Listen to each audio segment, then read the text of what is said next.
નમસ્કાર મિત્રો, વિડીયોમાં તમારું સ્વાગત છે। તો મિત્રો, અત્યારે હાલની ખૂબ જ મોટી અને દુઃખદ ખબર સામે આવી રહી છે।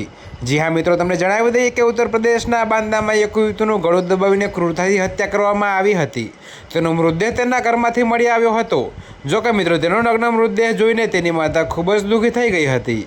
જોકે પોલીસ ઘટના સ્થળે પહોંચી લાશને કસ્ટડીમાં લીધી તો મિત્રો પોસ્ટમોર્ટમ કર્યું અને વધુ તપાસ શરૂ કરી દીધી છે। તો પોલીસ અધિક્ષક પલાશ બંસલે કેસ ઉકેલવા માટે 5 ટીમો તૈનાત કરી છે અને દાવો કર્યો છે કે ટૂંક સમયમાં જ તેનો ઉકેલ આવશે। જોકે મિત્રો, ઘરની અંદર છોકરીનો મૃતદેહ મળી આવતા ગામમાં તણાવપૂર્ણ વાતાવરણ સર્જાયું છે, પરંતુ પોલીસે પરિવારને આશ્વાસન આપ્યું છે અને કડક કાર્યવાહીનું આશ્વાસન આપ્યું છે। જોકે મિત્રો, આ ઘટના દેહાત કોતાવલી વિસ્તારમાં બની હતી। તો એક યુવતી ઘરે એકલી હતી। તેની માતા નગરપાલિકામાં સફાઈ કામદાર તરીકે કામ કરે છે। જ્યારે માતા કામ પરથી ઘરે પરત ફર્યા ત્યારે તેમને તેમની એકમાત્ર પુત્રીનો મૃતદેહ તેમના રૂમમાં જોઈને આઘાત લાગ્યો। તો મિત્રો, અત્યારે હાલ માટે આટલું જ। મળીશું નવી અપડેટ સાથે। અને જો તમને અમારા વિડીયો પસંદ આવતા હોય તો વિડીયોને લાઇક, કોમેન્ટ, શેર અને અમારી ચેનલને સબસ્ક્રાઈબ કરવાનું ભૂલતા નહીં મિત્રો।